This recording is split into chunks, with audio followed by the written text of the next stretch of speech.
US Olympic gold medalist Simone Biles has withdrawn from the individual all-around gymnastics competition at the Tokyo Olympics to focus on her mental health, just a day after dramatically pulling out of a team event. She has been praised by some for her bravery and courage for prioritising her own well-being. You can relate to this, Kelly, can't you? Yes, I can. I mean, I was in a situation where we're about to go on stage.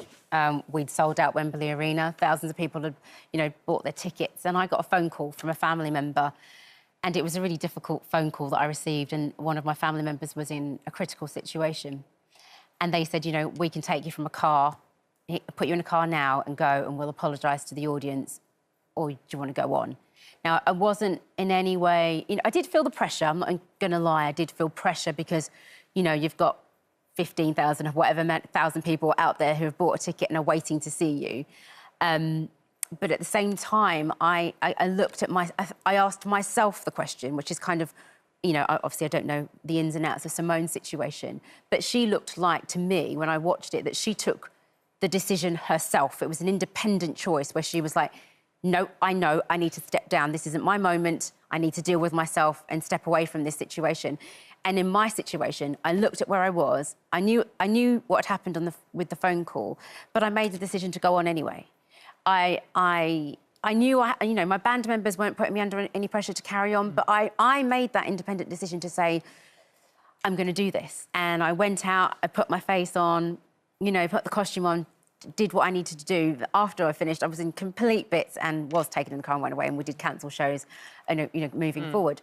But for me, I think it's about the individual being empowered to make that choice. Yeah. It's different when you're being forced by, by your managers or by whoever's around you. But I was empowered to make that choice, and I did. And I think I made the right choice. I mean, lots of people said, oh, we could tell that you weren't quite right and you didn't seem yourself or whatever.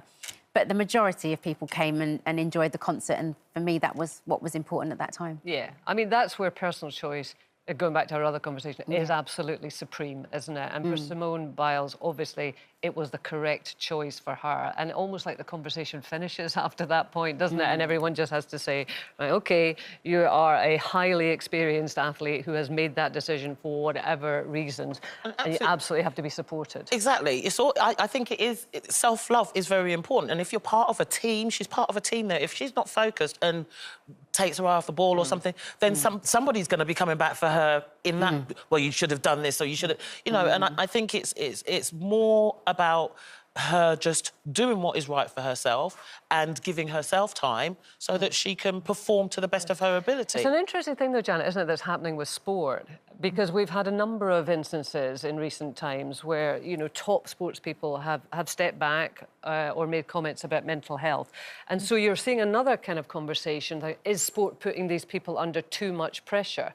Are we in danger of demonising sport? But it's another way of looking at it. Are fans expecting too much from sporting stars? And are we investing too much in how they perform? Because there isn't the big thing about an event like the Olympics. A load of, millions of people all around the world, unfit people, sit in their sofas and have opinions about highly technical challenges when they couldn't even pick up a dish mop or load the dishwasher. So I've noticed that, social media is full of people having an opinion about how someone has performed in the fencing or whatever. I think, get a life. These people are doing the best they can and they have dedicated their lives to it. If, whatever position they come in, they've done fine for me. I mean, they're not performing dogs. They are human beings with everything associated. Well, we found out about Kelly today. I didn't realise that you had kickboxed at a high level. Yeah, I mean, I've trained, since I was probably about 21. And this is Kelly there in the black. That was one of a charity bout that I did, of which I won. I'm undefeated. I'm not going to pick a fight with this woman. But, I think that the lovely thing about sport is that it gives you a focus, it gives you determination. You're all just distracted and watching telly. I know. We are on telly. jelly. He's not Come on, watching man. jelly. But yeah, no, it's about being.